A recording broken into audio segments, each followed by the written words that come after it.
it live with a fucked up intro from $1 Million Studios. Your boys, Chris Speezak, AKA, you have one fucking job. and the benchmark of professional wrestling, Mr. Silky Baines. One fucking job. Speez and the Benchmark Show. And what are you talking about? Shut up.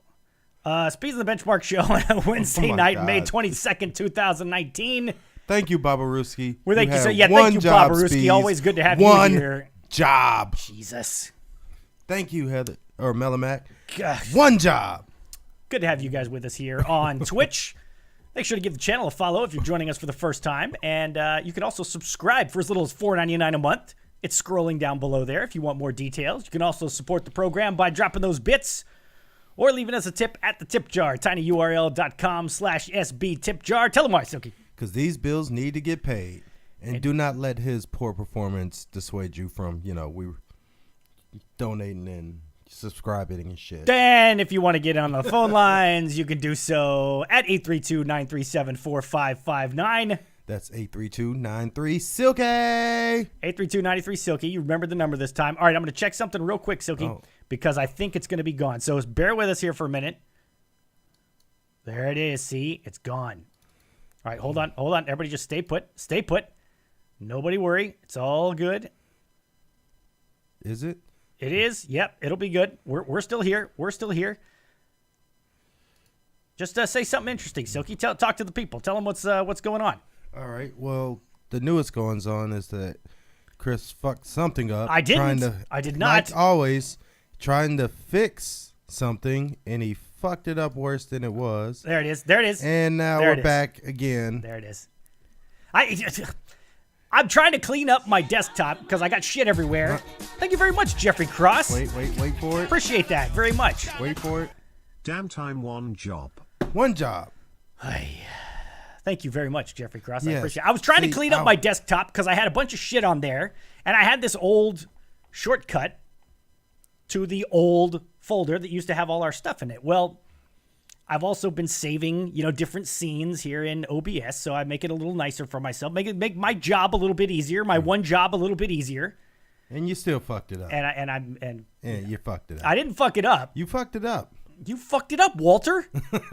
Her life was in our hand. Anyway, it's always good to make the screen go to black during the show. Not a test. Thanks, Ted FX. Always good to have you here as well. God dang it, man. This is the price of innovation, people.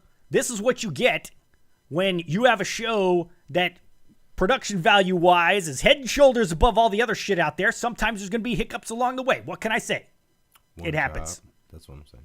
I'm listening to NXT while watching you guys. Well, all right then, Heather. Melamac. Good to see you guys. Tonight on the program, we're going to be talking a little Double or Nothing. Big pay-per-view coming up this weekend. At least Silky never fucks up.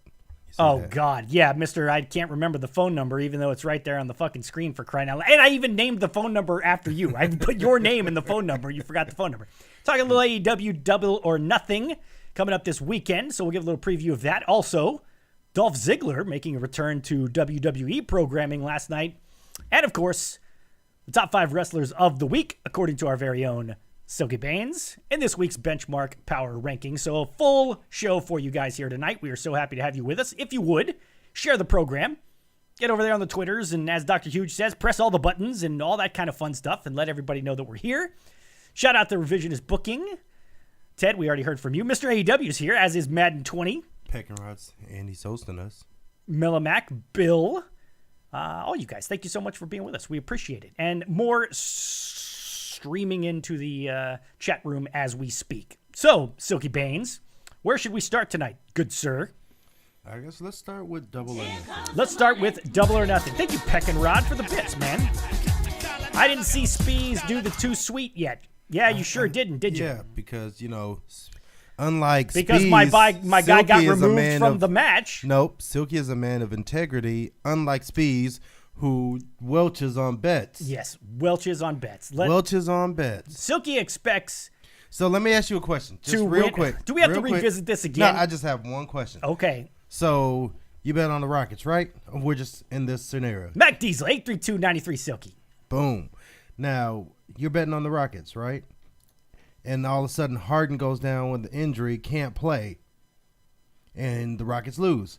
Do you tell the person you bet, well, the best player on the team didn't play, so I shouldn't be held to the bet. Because I didn't bet on James Harden personally. So I bet on the Houston Rockets as a team. okay, Now, so, if I bet somebody that James Harden's good, thank you for Pay up per bet Speez. thank you.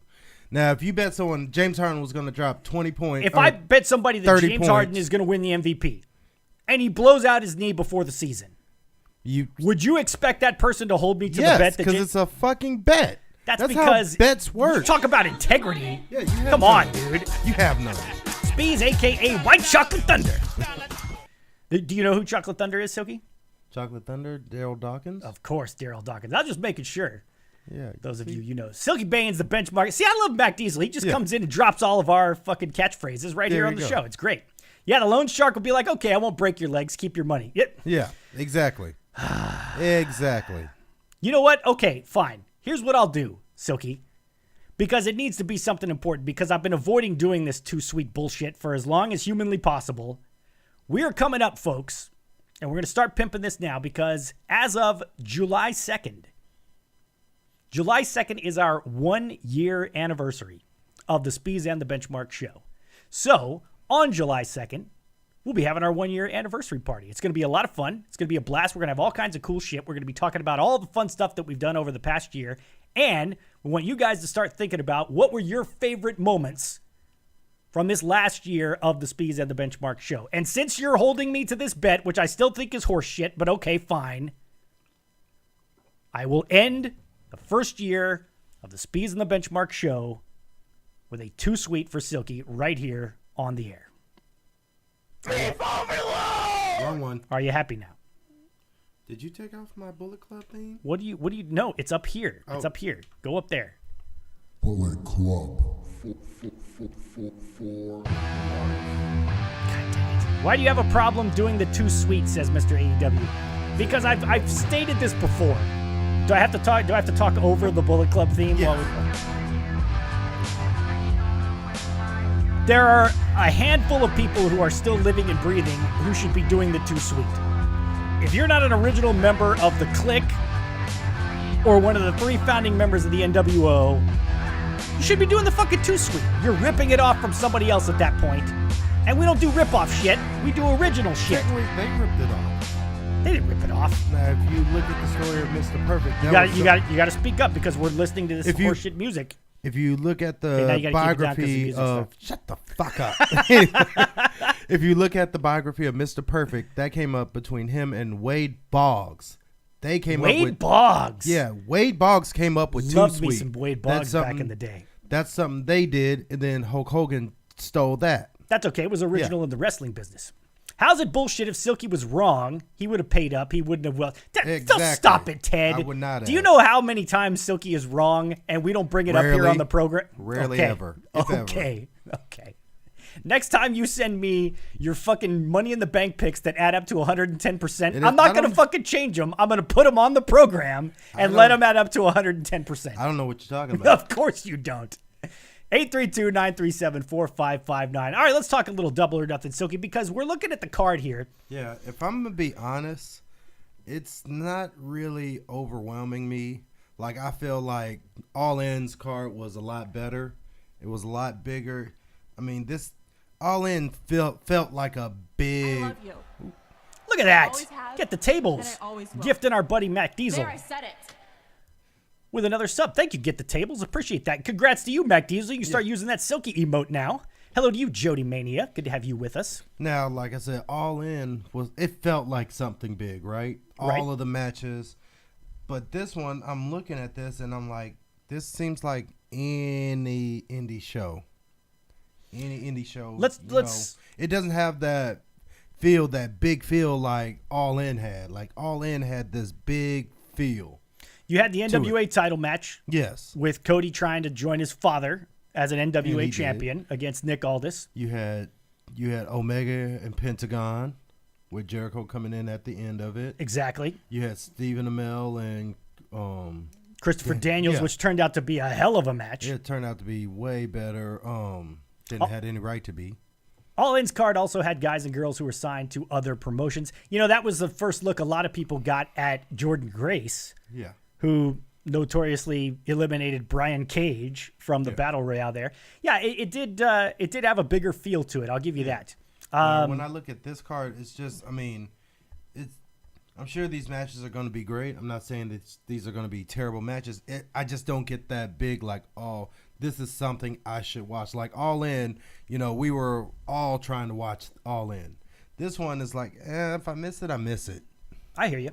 So let's talk about the one announcement that came today. The Road to Double or Nothing was a YouTube preview show that the guys have been putting out there. The AEW guys have been putting out there. And they announced today on that program that the first ever World Championship match in All Elite Wrestling will take place at a future date, but we're going to find out who the two competitors are for that World Championship this weekend at Double or Nothing. The first competitor is going to be the winner of the 21-man Casino Battle Royale. So whoever wins that is going to be one half of the title match. And the other half of that title match will be the winner of Chris Jericho versus Kenny Omega, the main event of the show. Now, Silky, we're looking at the competitors here in the Battle Royale. I'm just going to run through these with you guys. And I know a lot of you that join us here on the program, because most of what we talk about is WWE stuff. So could be some names here that you don't know. There are names here that I don't know. Some of these guys never heard of in my fucking life. But let's go through and let's just see if they've announced 17 of the 21 competitors so far. And the consensus seems to be none of these guys is winning it. Yeah. Because none of these guys is a big enough name to be challenging for the first ever World Championship. So let's go through these names, and you guys in the chat let us know what you think. Here are the participants that have been announced so far. Sonny Kiss, who we saw at the Double or Nothing press conference in Las Vegas. Who also wrestles on Lucha Underground as Exolicious. Brandon Cutler. Don't know anything about Brandon Cutler. Ace Romero. Big guy. He's the one that first went viral where he did the pounce and the dude flew over the top rope. Oh, love that. I love that spot. Glacier. Brian Pillman Jr., who's been doing very well for himself. Sunny Days. It says MJP here, but it's not. I'm pretty sure it's MJF. It's MJF, who, if you don't know MJF, Great. got a huge future ahead of him. This guy cuts a great promo. He's very, very good. And only like 21 years old. He's a very young guy as well. I think. You've got Joey Janela. You've got badass Billy Gunn. You got Jimmy Havoc, who a lot of you have probably heard or seen Jimmy Havoc. He's Captain Hardcore guy from over across the pond. Or Deathmatch guy, whatever you want to call it. Dustin Thomas. Never heard of Dustin Thomas in my life. Michael Nakazawa. Also haven't heard of Michael Nakazawa. Jungle Boy, Isaiah Cassidy, Mark Quinn, Luchasaurus, and Sean Spears. Now, you probably know Sean Spears, but you would know him as the Perfect 10 Ty Dillinger. So he's now wrestling as Sean Spears. He will be in it as well. So those names are the guys that are in the 21-man Casino Battle Royale at Double or Nothing this weekend. I ask you, Silky Baines, and those of you in the chat, do any of those guys strike you as the type of name that could potentially challenge a Kenny Omega or Chris Jericho for the first ever AEW World Heavyweight Championship and draw any kind of interest in that match? MJF. You think MJF? Because that was the one guy that I saw that people seem to think might be a guy. If not MJF, then I would say probably Brian Pillman Jr.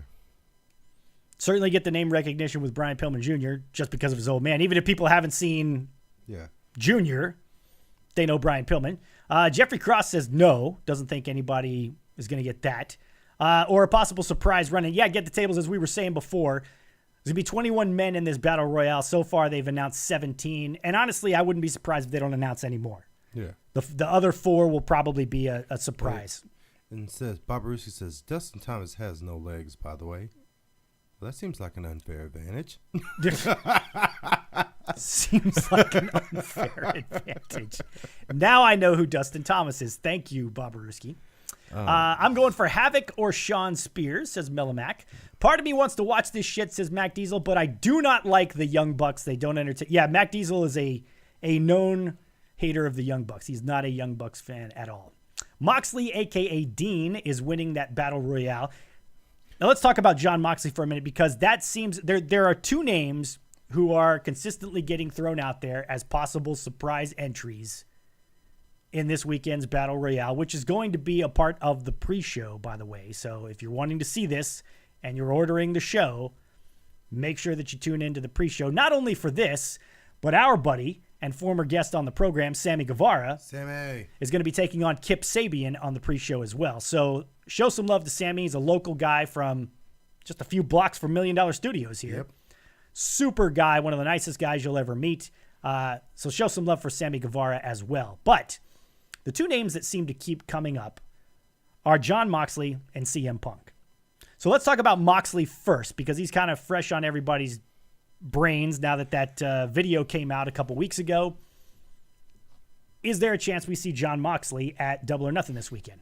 I mean, I'm sure there is a chance, but I don't know. I'm still holding out just because of the fact that WWE doesn't make it known when their talent doesn't re-sign. You just get it after they left the company that they didn't re-sign. Wish them well in their future endeavors.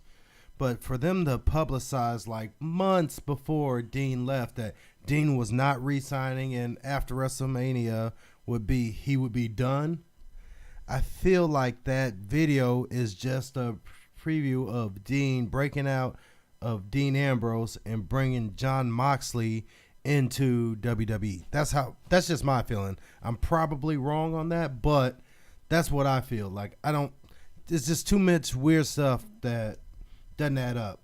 So Punk, I feel like if you're gonna have Punk, you need to fucking announce that. Yeah. No surprise running bullshit. Like if I was AEW, what better way, and I know they're not trying to stick it to Vince, but what better way to stick it to Vince is like, you made this motherfucker so happy he quit wrestling. I brought him back to wrestling. Yeah. You know how many people will watch this show just for that? That's kind of the way I feel about it as well. Going back to Moxley for a minute, for what it's worth, the guys like Dave Meltzer, the dirt sheet guys who know people in WWE and know people in the various wrestling promotion, seem to be under the impression that Moxley is not going to show up at Double or Nothing. Maybe somewhere down the road, but it doesn't look like he's going to be there this weekend. As far as CM Punk goes, I'm with you.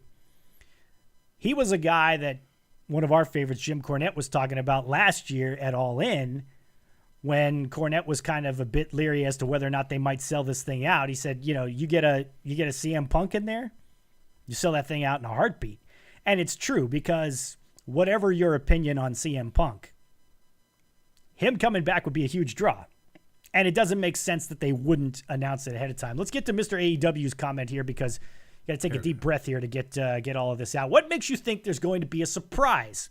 It's a pre-show gimmick battle royal. Everyone getting their hopes up as if some big name is going to come out. They're not. It's unrealistic to think the one big name, Moxley, that's on everyone's mind. Sorry, my thing is hopping all over the place here. Everyone's lips will just happen to have picked the Joker card. Nope, it'll be some heel who will get the card so they get booed to fuck when people realize it isn't Moxley. If we're getting surprises, it'll be someone like DDP or Arn Anderson or something like that. The only reason I would say, Mr. AEW, why a surprise may be a big name, I would have been with you up until the announcement earlier today that the winner of this battle royal is going to challenge for the title. Because now it's not just a gimmick battle royal. Now it has something. It has stakes now. Exactly. Yeah. And again, no disrespect to any of the people. I mean, they're obviously on the level to be on this show. But when you talk about your first title match, you want to sell it out. And I'm sorry, Omega or Jericho versus a Sonny Kiss or an Ace Romero, that's not going to sell out. So you would have to get some kind of bigger name, like a Moxley, like a Punk, to come over. And because think how many of you would watch Omega versus Punk or Omega versus Moxley? Everybody. Or Jericho versus Punk or Jericho versus Moxley. Everybody would watch that shit. Yeah, I totally agree. Now, how many of you would watch Omega versus a fucking Sunny Days or Omega versus fucking Michael Nakazawa. Yeah. Like, Nobody knows it's who not the the fuck those same guys are. thing. The other name, and thank you, Get the Tables, for bringing this up. The other name that's come up is Adam Hangman Page. And we've talked about him here on the program before because by all accounts, including our own, because we have firsthand, having gotten a chance to meet him and say hello to him at the Ring of Honor show that we went to in San Antonio, he was the very last guy to leave that arena. I mean, he signed every autograph, took every picture, and they said the same thing about him when he showed up overseas to confront Pac. And let's talk about that a little bit because folks may not be up on this. One of the main event matches, or one of the bigger matches on the card, was supposed to be Pac, formerly Neville of WWE, taking on Adam Hangman Page. And we found out, I guess about a week ago now, that Pac had said, or because of creative differences, Pac was not going to show up and that match was off because apparently Pac, being the title holder in Dragon Gate over in Japan, was not willing to lose. And apparently he was being booked to lose, so he says, I'm not doing that while I'm still the champ over here. To sort of put a Band-Aid over that, Hangman Page showed up at an event that Pac was at last week. They had a match there. Pac ended up losing by disqualification, but he got on the mic afterwards and says, I got news for you. I'm not coming to Double or Nothing. I'm not coming to AEW. It ain't happening. Now, people seem to think that that's the not coming to AEW bit is a work and that he'll actually be there. But he's not going to be at Double or Nothing, so that match is off.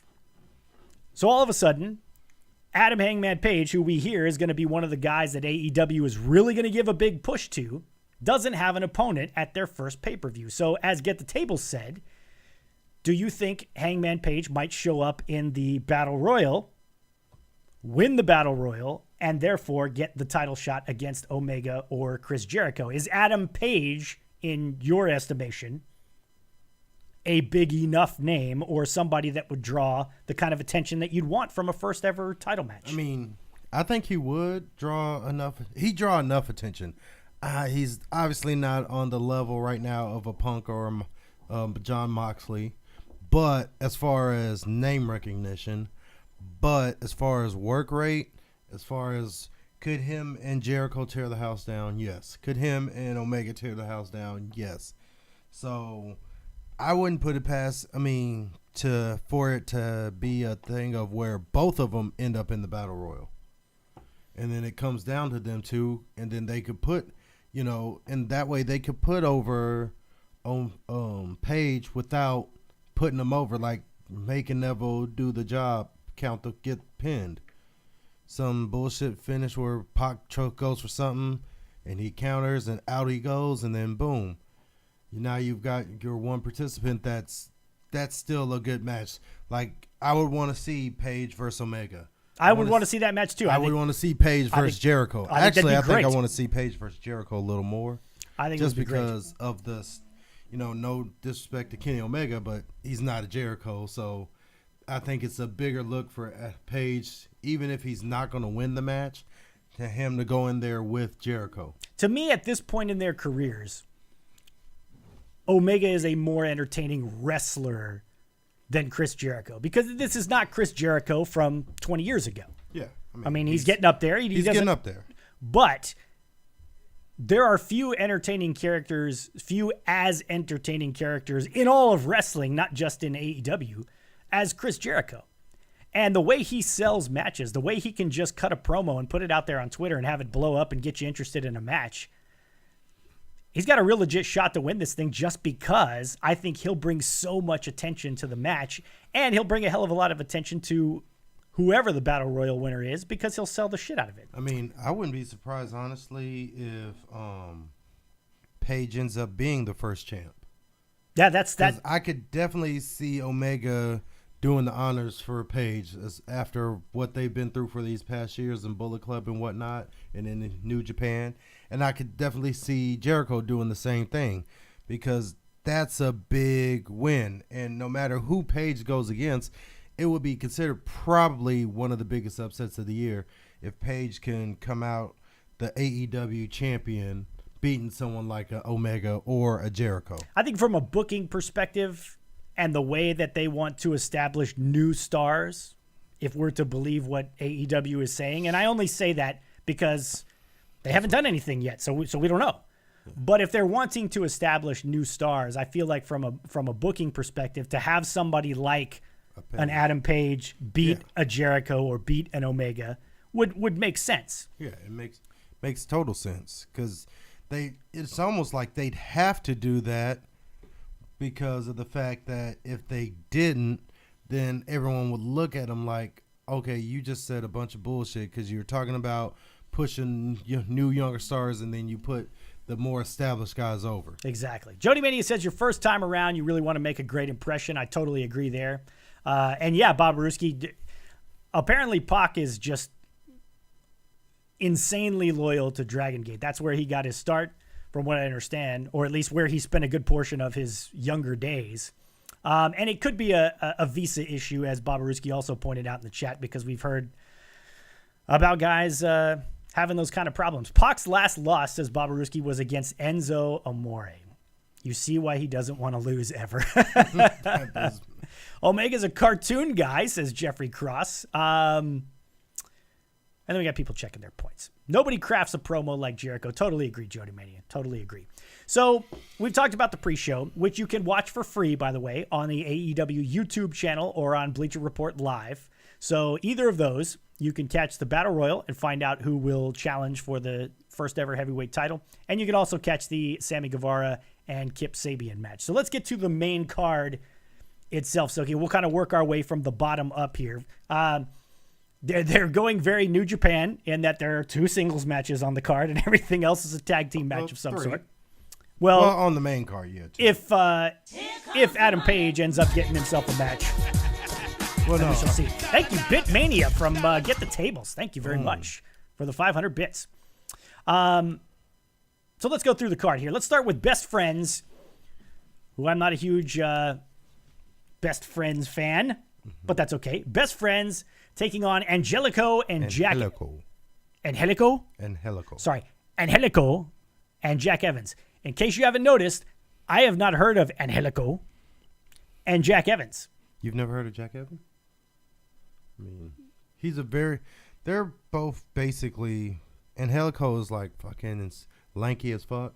He's not built like muscle, but I mean, he's just skinny and lanky, but he's very athletic, strikes you with knee.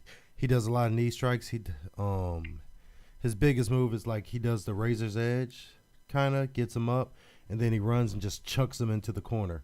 Right on. And what about Jack Evans? Why should I know Jack Evans? He's basically like a parkour type, like a Johnny Mundo. Like he can do anything. He's probably one of the first ones that did the 630. Yeah, Bob Aruski's saying, man, I got to show you Jack Evans flips. I mean, he's crazy. So he's a perfect kind of guy for what they're doing here because he's that super athletic, crazy kind of guy. All right. So who do you like out of Best Friends and Angelico and Jack Evans? Probably Best Friends. All right. Jack Evans will do some crazy flips, says Get the Tables. Best Friends, they couldn't come up with a better name. You know, it's Mr. Invisible Grenade guy, whose name escapes me. Chuck Taylor, thank you. Chuck Taylor and Trent Beretta. I love Trent Beretta. Trent Beretta's fucking badass. I'm just not a Chuck Taylor guy. He doesn't do much for me. All right, let's move on. We got a 6-man tag match, or 6-woman tag match, I should say, between, and I'm probably going to butcher some of these names, Aja Kong, Yuka Sakazaki, and Emi Sakura, taking on Hikaru Shida, Riho, and Ryu Mizunami. Actually did good. Thank you very much. I have no fucking idea who any of these people are. So Aja Kong? You don't know Aja Okay, Kong? I know Aja Kong. Sorry, I know Aja Kong. I don't know the rest of these people. Yeah. I have no idea who they are. Or what I should be looking for in this match. This is why I have the benchmark Silky Baines here on the program, because he watches wrestling from all over the fucking world and he knows. Bob Aruski says Chucky T is a dick, and I agree. I don't like that guy. Yeah, like Chuck Taylor the Shoe, exactly. That's why they went with Best Friends, because they would have gone with Chuck Taylor. Anyway, as you were saying, sir. Aja Khan, I can't believe she's still fucking wrestling. Yeah, she's got to be what? Somebody mentioned earlier that she was pushing probably. Is she pushing 50? Oh, she's probably well in her 50s. I mean, she was back in I think. We'll find out how old she is. That. Go ahead. I'm looking it up here. She's been wrestling. She's since, 48 years old now. Yeah, she debuted in '86. Holy cow. I think she was in one of the first. She was in the first Survivor Series, and she had a big feud with Alundra Blaze. So Alundra Blaze, wow. Yeah, that's how far she goes back. Well, you got the 6-woman tag team match there. I got to be honest with you, not really interested in the 6-woman tag team match, but who knows? Maybe they will surprise me. We've also got a triple threat match between one of the women that I am very much looking forward to seeing, Kylie Rae, taking on Nyla Rose and Dr. Britt Baker. Kylie Rae, I'm going to tell you guys right now, if you haven't seen her, don't sleep on Kylie Rae. I think Kylie Rae is going to be a huge star with AEW. She's got an infectious personality. A lot of people call her, she's kind of like the Bailey of the indies. She's very bubbly and perky and, just a lot of fun. She's an absolute doll. She wrestled here with Booker T's promotion, Reality of Wrestling. Yes. And I got to see her a bunch of times in various promotions here in the Houston area because she was here in Houston for a long time. She is absolutely spectacular. Totally pulling for Kylie Rae here. I think she's going to be great. Britt Baker I've seen. She's great as well. Not really familiar with Nyla Rose. Nyla Rose is the transgender. Ah, I see. Okay. Well, I think this is going to be a sleeper match because I think you guys are going to be very impressed, especially if you haven't seen Kylie Rae. Like I said, she's going to be awesome. Bob Ruski loves her. Britt Baker has to be the first women's champ. Has to be. Alice says Britt Baker's going to win. And Jody Maney says Tommy Dreamer's still 48 and he still wrestles. As does The Undertaker and Goldberg. And the big match that Silky's looking forward to at Leatherface. I'm going for Britt since she liked a tweet of mine, says Melomac. All right.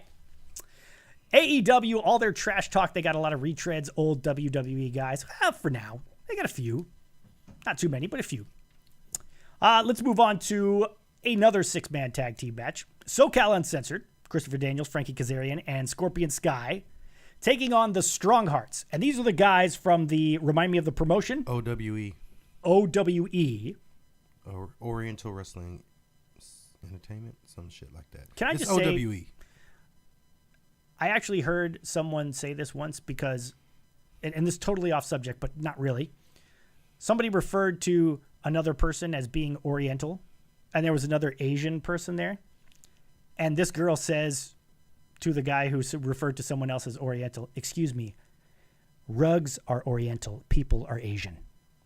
That's funny. And I have always remembered that when somebody refers to another person as being Oriental. Rugs are Oriental, people are Asian. Anyway, obviously I've never seen the Strong Hearts because I don't watch OWE. Yeah. SEMA was in Dragon Gate. SEMA's the shit. SEMA is the shit. Okay, so keep an eye out for SEMA, says Silky Baines. You've also got T-Hawk and El Lindemann.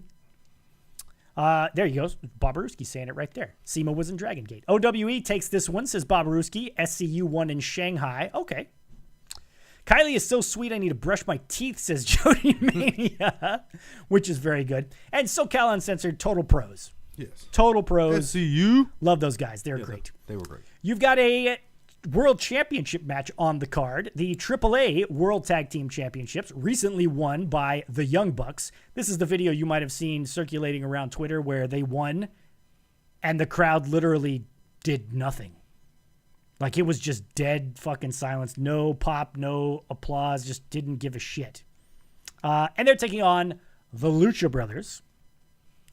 Is it Pentagon? Is he back to Pentagon Jr. now, or is he still Penta El Zero? I think it's Pentagon Jr. Pentagon Jr. Who do you like in the Lucha Bros versus the Young Bucks? Lucha Bros. You like the Lucha Bros. Taking the titles back to AAA. Yep. Since they didn't particularly care for the Young Bucks. And I'll say this about the Young Bucks. I know Matt Diesel in particular is not a fan of the Young Bucks. I'm not a huge fan of the Young Bucks either.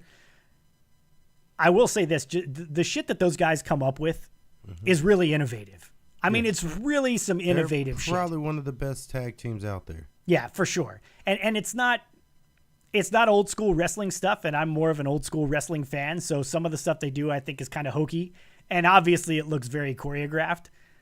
but it's still pretty clever. I mean, if it wasn't, people would have done it by now. Mm-hmm. You know what I mean? So we give the Young Bucks shit sometimes, but let's face it, those guys have carved out a hell of a career for themselves. It's pretty amazing. You know, when I saw all of those guys at the Ring of Honor, whatever the cable announcement was, where they announced their TV deal with TNT and they were hanging out with all the suits in Hollywood and everything like that. I saw Matt and Nick Jackson. They looked so delightfully out of place that they were just like, man, can you fucking believe that we're here right now? Like, they just had that look like, we don't belong here at all, but it's fucking great that we're here and we're going to enjoy the shit out of it. I like that about them. I think that's really cool. Mr. AEW says, can't wait. I can see Britt Baker emerging out of that triple threat as a top babyface and Nyla Rose as a monster heel if they do it right. I fully support a trans athlete in wrestling, especially because you can do so much with that character just by challenging the audience's natural prejudices. Go at it, give her a microphone on the first show after the pay-per-view, and let her call the audience out on it, be edgy, and be real. I mean, it's not a bad idea. That's what they've said. Gino Fan says that's why the Oriental Express failed in WWF, because people are Asian, and they should have been the Asian Express. Mella's going for the Young Bucks. Jeffrey Cross says the Bros. I don't know who wins this because they're wrestling supposedly at a later date in Mexico. Mr. AEW should write a novel, says Matt Diesel. MSG show for AAA soon. Think they need AEW to sell more tickets? That's a good question. AAA plays well down here in this part of the country. I don't know about MSG. I love reading Mr. AEW's comments. Yeah, definitely. All right, couple more matches here. We've got Cody Rhodes and Dustin Rhodes. I said this before.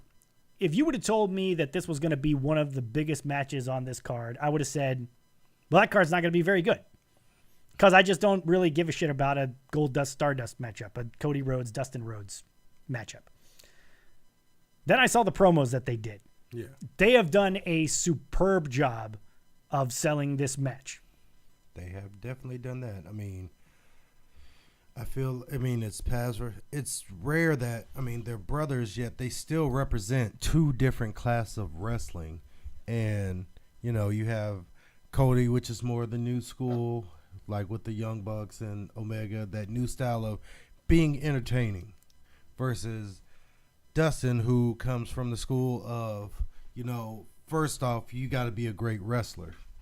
Like, let's not sleep on Goldust or Dustin's wrestling abilities. Oh, he's fabulous. Even now, even when they brought back the Goldust character in WWE before he left, the stuff he was doing, you're like, how does this happen? Like, how do you get better in the ring at that age? Yeah. Like, at this point, you should be like The Undertaker, a shell of your former self. Like the Undertaker. I love how you work in the Undertaker shots whenever you possibly can. I really do. Yeah, I'm his looking. favorite album's Tougher Than Leather, by the way. Stop it. Shout out So to a is the couple of you skin.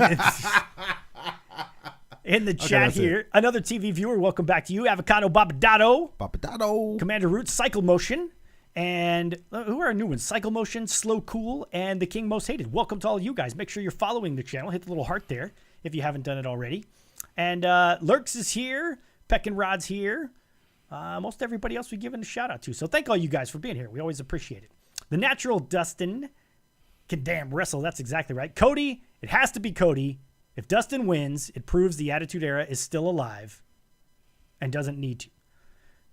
Somebody mentioned earlier about Cody shitting on the Attitude Era in a promo. Did you hear about this? No. I have yet to hear about this either. But if he is, it's probably just shitting on it because Dustin represents the Attitude Era. Exactly. That's when he really made a bigger name for himself, was in the Attitude Era. So most why definitely. wouldn't he shit on it? Totally agree. Before we get to the main event, I want to make sure we get to this so we don't run out of time here, because we've used up a lot of the show talking about this right now. But That's kind of out of place if you're talking. Are you talking about going to the power rankings, which we haven't done yet? well, I was going to, but would you think we should go ahead and do the main event and then go to your power Yeah, rankings? Just 'cause wrap it up right now? Yeah, like why the fuck would we interrupt what we talk? Because it's a to go very WWE? big, it's a very big subject, Silky. And if we take up the rest of the time, then we're just going to say, you know what, fuck the power rankings. We're not doing them this week. We'll make it happen. We'll cut it close. Anyway, Silky's like, I'm getting my power yeah. rankings in.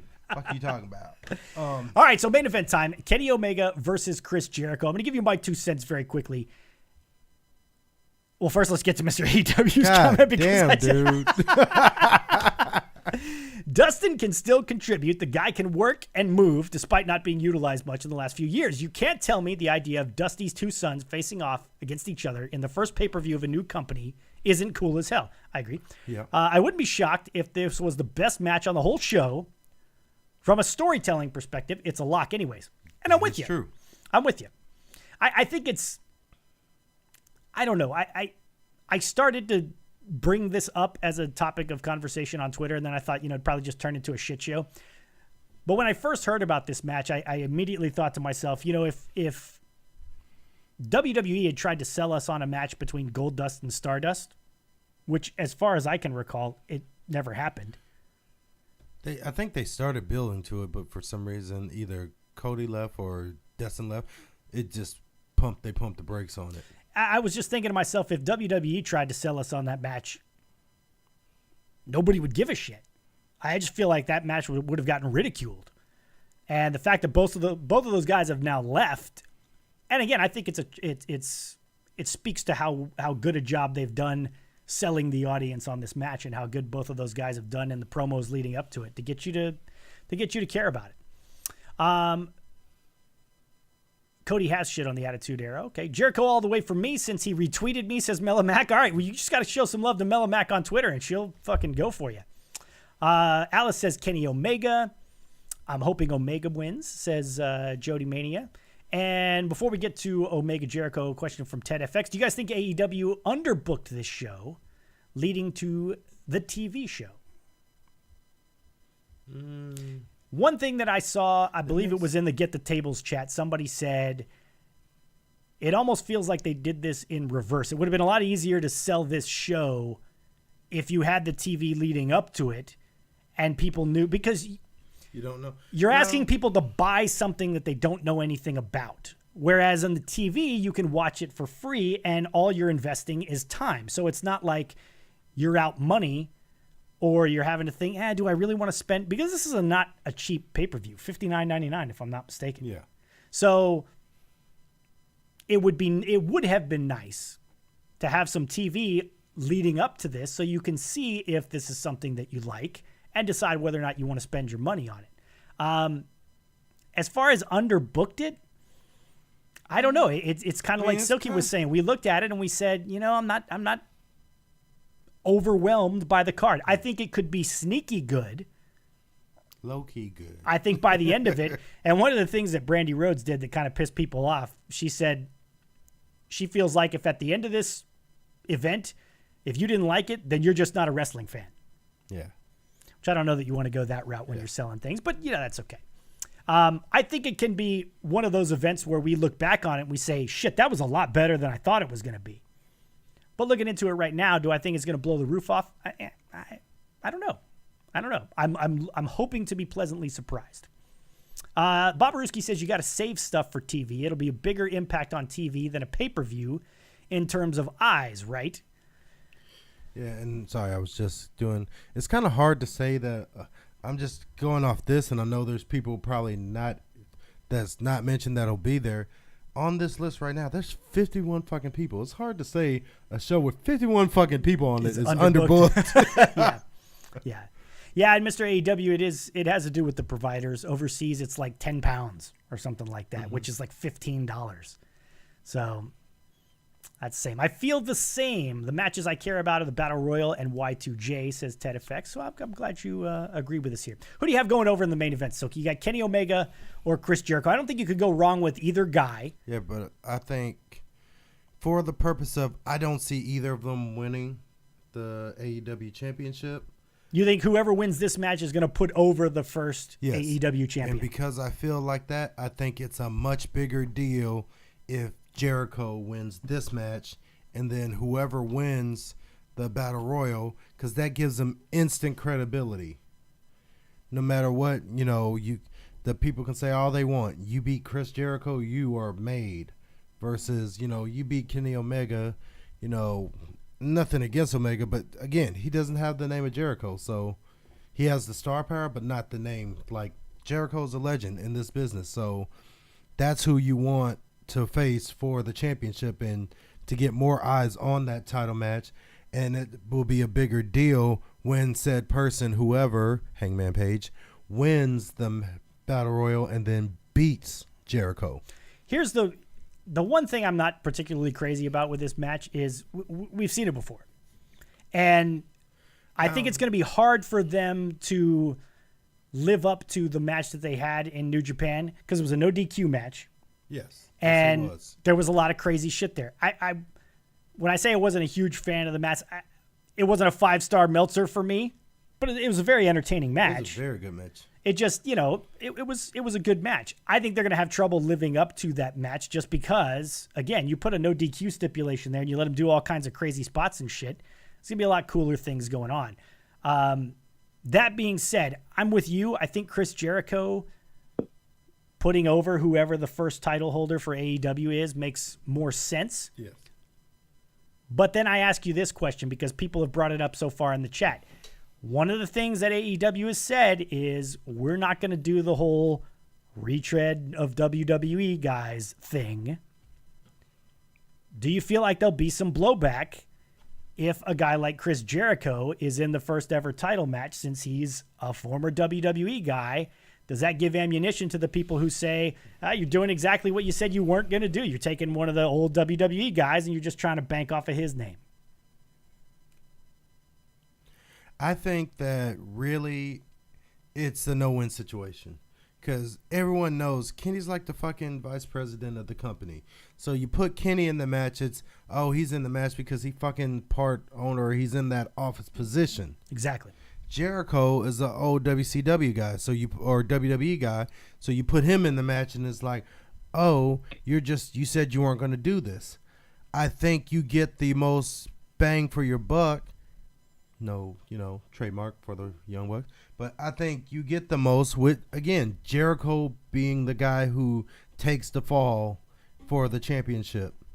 Because it's I defy you to name a person that is a bigger name than Jericho out of Jericho and Omega. It's like, it's not. There's no contest. I mean, who would you want? What do you think? Just using Hangman Page, right?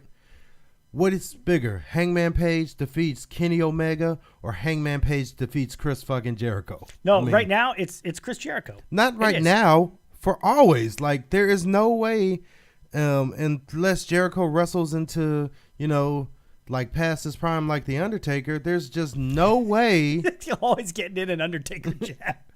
There's just no way that Omega's going to come close to the recognition and the status in this business of a Chris Jericho. No, well, absolutely not, because, and again, I'm just going to say it, he's not a WWE guy. No, it doesn't matter if he's not a WWE guy. No, but it does to a certain extent, because none of these other guys who aren't WWE guys have gotten near the exposure that the guys who have been on WWE programming have. I mean, it's just a fact, because they're out there in front of more people. In Jericho's case, he was out there in front of more people for 20 fucking years. So, I mean, to me, the only guy that could, and it's not even worth necessarily talking about because either Omega or Jericho is going to be in it one way or another. Yeah. The only guy to me that could rival Jericho in terms of, okay, if you're going to put somebody over as your first champion, lose to this guy, would be CM Punk, simply because I feel like the story of him coming back and it being his first, because he would win the Battle Royal if he was to get into that match. And his first match back would be against, say, Kenny Omega. To me, that would be a huge match, and a ton of people would tune into that. Yeah. And you could even argue that more people would tune in to see CM Punk against Kenny Omega than Chris Jericho against anybody else that you potentially pick in that scenario. Well, I mean, just because of the novelty of it. You know what I'm saying? Yeah, I mean, but that's true. I mean, more people will want to see CM Punk and Omega versus an Adam Page versus a Jericho. But, I mean, that's not the boat we're in. You know what I mean? That's true. Like, we can't speculate on CM Punk. We got to speculate on the people who we know are going to be there. Oh, yeah, we know are going to be there. Who's a better fit to face for the championship against Omega or Jericho? First, if Punk happens to return, right? I feel like they have just really WCW'd it and fucked themselves because they could have gotten so much. I would say the Battle Royal just be a Battle Royal. Fuck it. The winner of Kenny Omega versus Chris Jericho faces the returning CM Punk. Yeah, you don't even need the Battle Royal at that point. You don't need the Battle Royal for this. Why make them go through that? That's when that would be a big match. Yeah. One last note on this, guys, and just to throw this out there, whether or not you care for the guys in AEW, or if you're a bigger WWE fan than you are AEW, let's not be those guys that piss and moan about, oh, well, you put a WWE guy over, or oh, you did this, or oh, you did that. Look, I'm going to be honest with you. I don't know what the fuck AEW has to offer. One of the guys that I was really looking forward to was Pac, and he's not going to be there anymore. That's extremely disappointing to me as a fan. I'm still willing to give these guys a shot. And just keep in mind that this weekend is one show, and it's their first show. And really, we're not going to find out what AEW is all about, and tell me if you agree, until they get their television show going. Yeah. At that point, then we'll know what these guys have got. So don't put all your eggs in this weekend's basket. Exactly. Might be a good show, it might be a bad show, but at the end of the day, they've still got a TV show coming later on in the year. And hopefully by then, they'll be in a position to give us something that we can all enjoy. And I think we will. Damn, if Punk does return and face Jericho, shit, it's a flashback to when Punk returned in Chicago versus Jericho. Or maybe in some damn way the title match ends in a no contest and we get that match on the debut episode of TV. Could be. We shall see. All right, folks, we're running out of time here, but you know what we got to do. Yes. Because we do it every week, and we can't get out of here without doing it. We definitely can't. Because Silky will be upset, and we don't want Silky upset. We got to unveil this week's top 5 wrestlers of the week from our very own Silky Baines. Here we go, folks. This week's Benchmark Power Rankings. Let's go.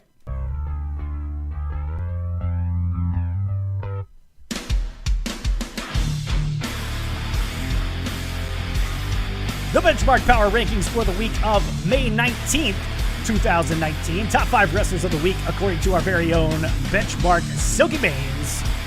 The Money in the Bank edition, if you will, yes, of the Benchmark Power Rankings. We got to take into account Raw, SmackDown, Money in the Bank, and any other wrestling news that has been going on. So let's kick it off right now with number 5 on this week's Benchmark Power Rankings. Here we go, Silky. Number 5. Number 5, the new SmackDown Live Women's Champ, Bayley. Love this pick. Or, as I like to call her, the fuck you, Sasha, I'm going on my own. Exactly.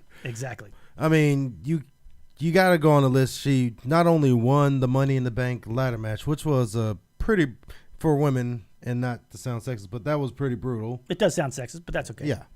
But she won that match and then went on and cashed in on Charlotte. Whether you agree with her doing it on Charlotte or she should have done it on Becky, doesn't matter. She cashed in, she got the title, and then to follow it up with a victory on SmackDown, she got to go on the list. Off to a good start so far for sure. No problem with this pick at all. Might even put her higher, but hey, it's good for now. Bayley at number 5 on this week's Benchmark Power Rankings. On to number 4. Number 4, Dolph Ziggler. Pretty damn solid return last night for Dolph Ziggler. Yeah, that was a pretty damn solid return for him. And I'm assuming this match will probably happen at the Super Show. At the Super Showdown, yes. So this match is going to be amazing because we've seen them in the WWE system, but we've never seen them like on this level. So I think to get both of them, Dolph will make Kofi look amazing, even more amazing than he has looked as the WWE champion. Let me ask you this. There's some people who are complaining that Ziggler's only back for a paycheck because he's getting that big money from Saudi Arabia, and that's the only reason why he's here, so it doesn't make any sense for him to be here. Doesn't make any sense. You got fucking Goldberg versus Leatherface on the card. Pretty much what I said, Leatherface, again with the Leatherface. Come on. Like, really? So you have I'm just telling you what's out there. It's not my opinion. I think it's great, and I thought the promo that he cut last night, while I thought was a little bit whiny, the whole idea of him saying, that should have been me. I should have been the guy getting this shot. Why the hell did Kofi Kingston get the shot? I've been here the whole time. Exactly. So, I mean, it was a perfect promo to set up this match. He's got to go on, man. And fuck anyone who says that this compared, you've got Undertaker and Goldberg. Fuck anyone who says that, says Yeah. Silky Baines. Fuck them. Yeah, Kill yourself. apparently, God damn it. Apparently, Kevin Owens said he didn't want to go to Saudi Arabia again, so they had to figure out something. Yeah. Dolph Ziggler's the man. All right, Dolph Ziggler at number 4. Let's move on to number 3. Number 3, the Beast, Mr. Beast in the Bank, as they call. I love that Brock Lesnar has the money in the bank. I know people don't like Brock Lesnar, but you're just wrong. Sorry, you're wrong. He's going to be great. Hey, this is my power rankings. Sorry. Anyway, I agree with what he said. It was just the way they did it. It maximum heat because he could have went in there and took his spot from the beginning, fought through this hard-fought match and won, and then you probably would turn him more face. But to have him run out there and toss Ali off and then climb up and get it, and really all he did was climb the ladder and get the briefcase. Did you just say toss Ali off? The ladder. Okay, just make Okay,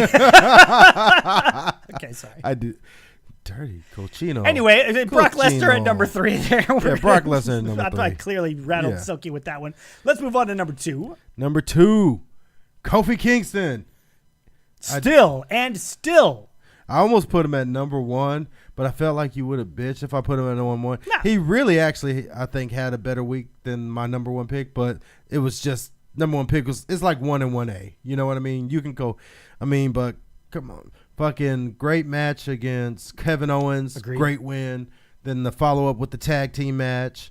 Great win. And the whole being part of the Brock Lesnar's, that whole thing. And then the beating Sami Zayn. It was just great for him. Yeah.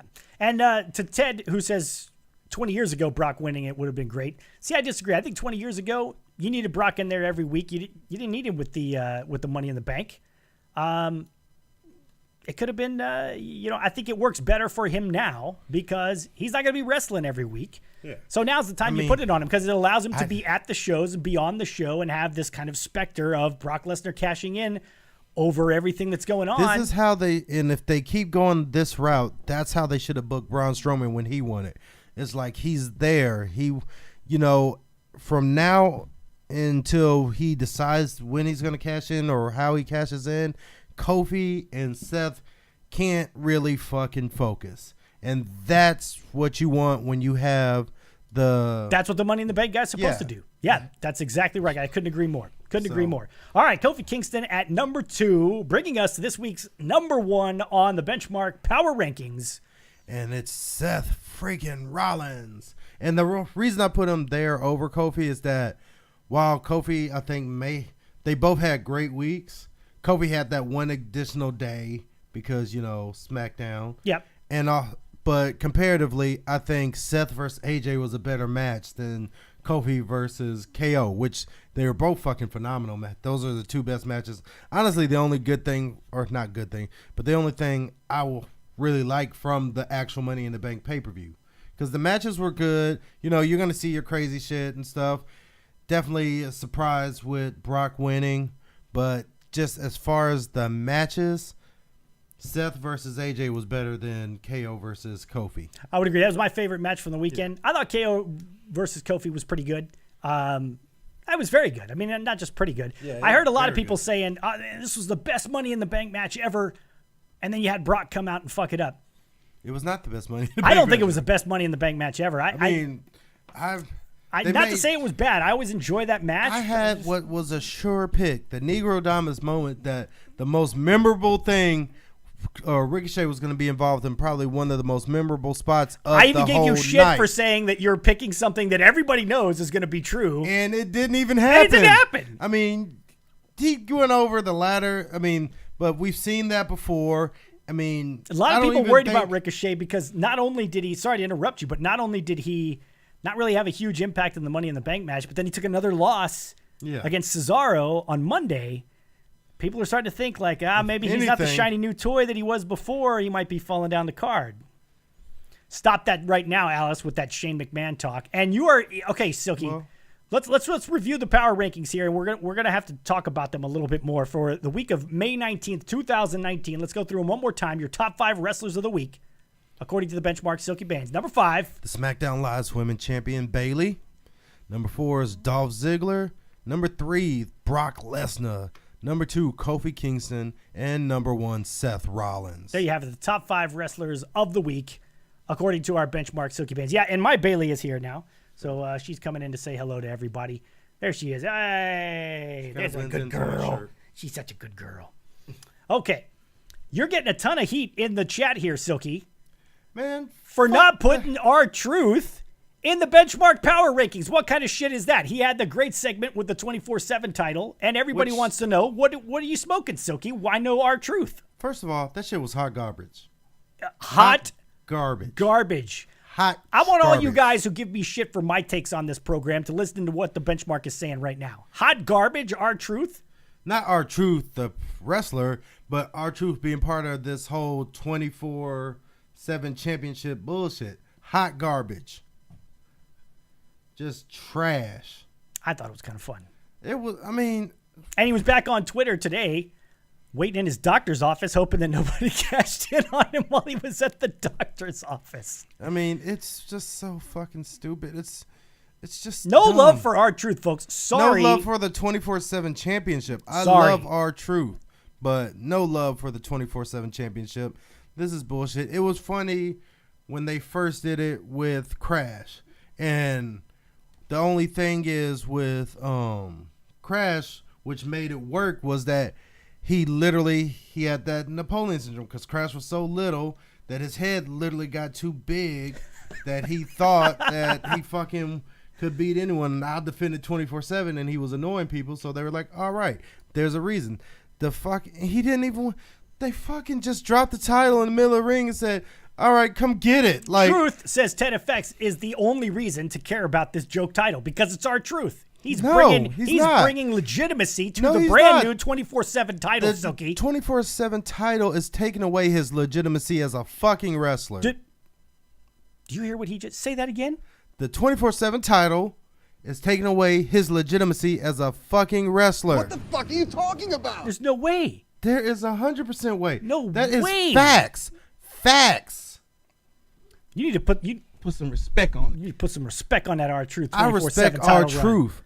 I don't respect this title. I don't respect what they're doing with it, and the fact that they put it on him and it's just bringing him down. No, fuck that. This man at one point was a top contender for the fucking WWE championship. He was just the U.S. champ not too long ago. Yeah, and now he's ago. fucking in the doctor's office waiting, hoping no one cashes in. It's fucking stupid. Cutting promos in the woods. It's Jeffrey Cross is calling for it. Horrendous. It's not. It's No. no, it's not. Yes, It's a goddamn abortion and a disgrace. Silky, please don't hold back on your opinion, says Jody Mania. We got to read Mellow Mac's top 5 because she's put it in the chat 6 times already. She had Brock Lesnar at number 5, Becky Lynch at number 4, Seth Rollins number 3, Dolph Ziggler number 2, and R-Truth at number 1. Silky, number 1. Is that what's that supposed to mean? I mean, look at all these people. It's what's good for business. R-Truth, says Jeffrey Cross. R-Truth is in competitive Heather, matches. So what? No R-Truth? What are No you talking about? R-Truth. Jody Mania, R-Truth should have been honorable mention. Jeffrey Cross, no R-Truth. Come on, everybody in here says R-Truth. First of all, that's what's wrong with America right now. There's no such thing as honorable mention. Either you make the list or you fucking don't. Because whose power rankings is it, Silky? It's Silky's power rankings. There's no participation trophies in Silky's power rankings. He didn't make the list because he's part of some shenanigans and bullshit. So R-Truth Skullduggery will get no love. No, on it the gets benchmark no love. power rankings. Hot garbage. Hot, like on fire garbage. Like fucking on fire garbage. Jesus Christ. Would you guys be happy if Truth was Mr. Money in the Bank instead of Brock? I would be happy with that. I think that'd be pretty cool, because actually. that's something of seriousness that has some value. Jeffrey Cross says you're wrong.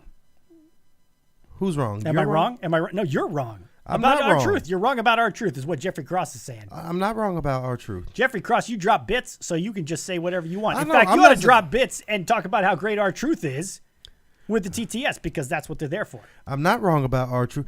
I'm right about R-Truth, and I'm right about this title. This shit is garbage. Well, we with shall a capital see. G. I'm enjoying like it. I worse think than the fucking Firefly Funhouse. It started off pretty stupid with just throwing the belt out there, and it was kind of silly at ended first. stupid. No, it'll It'll catch on. It will not. This is what's wrong with America. Yes, it is.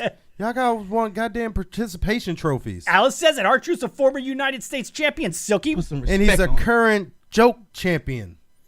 Texas Legend fan Brian says R-Truth's not even in the top 100. Right now, no. Not with that title. Not with being just comedy. So I guess we... What the fuck are you talking about? Not top 100? That's harsh. I would not want... Not an R-Truth fan. I would not want the... Here it comes. See? This way, I get trolled all the time. You can take some of it. R-Truth is what's best for business. There you go. See? Yeah, then put a respectable title on them. Put Money in the Bank on them. Put the U.S. title, the Intercontinental title. Fuck, even put the Women's Championship on them. Put the 24/7 title on Silky, they're saying in the chat. I wouldn't want it. Now he's going to say he wouldn't want it. No, I take wouldn't. that shit tomorrow. I take the check. You take that belt. You be But dancing I think all we've over. established that I'm not a man of high moral compass. Like, I do whatever for the money, man. Oh, like, goodness. But as far as this goes, yeah. Yeah, remember he was Mr. Oh, I wouldn't welch on a bed. I'm Mr. I wouldn't welch Integrity on a now. bed. Now all of a sudden it's like, I wouldn't welch on a bed, but moral compass. you know, I wouldn't welch on a bed. But if they came and said, "I got this idea, it's hot garbage, but I'm gonna pay you a shitload of money. Let's do it." One more programming note, folks. We'll be back tomorrow with some wrestle trivia. I got to figure out what we're going to give away tomorrow. We got the Marty Skrull 8x10 burning a hole in the envelope over there. Maybe we'll give away some Marty Skrull. some Marty Skrull gear tomorrow. But we Another shall see. one with probably one of the coolest entrance musics in the game. Yeah, I will give you that. His entrance is kick-ass. Especially when you see it live or when you're there live. One last programming note. Thank you very much. Get the Table just dropping bits left and right and gifting a sub tonight. Have a good night, fellas. Great show. Thank you very much, sir. Always appreciate that. So, just a programming note. I will be on vacation, not next week, but the following week, and we'll actually miss 3 shows. We're going to miss a Monday, Wednesday, and the following Monday. So, you're going to get a little break from Speez and the Benchmark here. No, because I'll be back on the Wednesday. Well, no, but you got to think the Monday, Wednesday, then your Thursday. Wrestle trivia. Yeah, I thought people care about Silky Baines being on the show is what they care about. Yeah, so because he's going on vacation, he's depriving you of Silky. Yeah, that's right. Solo Benchmark. Do it, they say. Well, I would, but see what had happened. Exactly. Was... You put Silky over on this side of the table. You'd think it was funny me going to black earlier in the program. Why get what? It's not anything to Racist. do with son of a bitch. Anyway, David Duke. we'll be back tomorrow. I'll be back tomorrow for some wrestle trivia. So spread the good word and shout out to everybody still Maybe with we us should here. do a wrestle trivia on horrible decisions in wrestling, horrible championships. I don't think we're going to do that, but I'll take it under advisement. Yeah, you should. Shout out to Hot Baba Ruski, garbage, Get man. the Tables, Jeffrey Cross, and Jody Mania for being our mods here. We appreciate you guys. Alice, another TV viewer, Avocado Babadado. Actually, I think it's Avocado Badado, but I like Avocado Babadado better. It just sounds better. Commander Root, Cycle Motion, Texas Legends, not Texas Legends fan for life. Gino fan for life. Yes. Texas Legends fan Brian. Bill, Jaja Lurks, Mr. AEW, Peck and Rod, Slow Cool, Ted, The King Most Hated, VNK and Virgo Pros, all of you guys, thank you so much for being with us. And shout out to Jeffrey Cross, Jody Mania, Get the Tables for dropping those bits here tonight. We're very appreciative of that. Oh, got to scroll up here and make sure I get everybody. And Get the Tables for the anonymous sub tonight. They're gifting the sub. Anonymous if they... Sorry, Get the Tables with the sub tonight. I think he gave it to an anonymous person in the chat, and then they said, oh, he just picks a random person. And thank you, Mac Diesel, for the bits as well. And Peck and Rod. If that's the case, I'm not convinced Twitch knows what anonymous is Well, when it tells you. I was just trying to cover up that I said anonymous, because Yeah. somebody No always gives Twivia. anonymous subs on Get the Tables program, so... No Twivia? No Twivia. Amazing show tonight, says Alice. Thank you Thank very you. much. We appreciate it. Thank Stop you. it, Peck and Rod. Don't Yeah. get him started on the shit. Twivia. We're not going to make fun of him saying Dana Prook or not remembering the phone number that's written on the screen right in front of him. So stop making fun of me for mispronouncing a word every now and again. Come on the show and say as many words as I do and see if you pronounce them all perfectly. Twivia. Son of a bitch. For the Benchmark, Silky Baines. Yo. This is David Duke, and this is Speez Again in with the the bench stop spot. with the right white supremacist shit. Okay. We're going to talk about this off camera. You guys enjoy the rest of your night. We'll see you tomorrow Not night for David Wrestling Duke. Trivia right Grand here Wizard over here. on the bench. Speez in the whatever the fuck. Good night.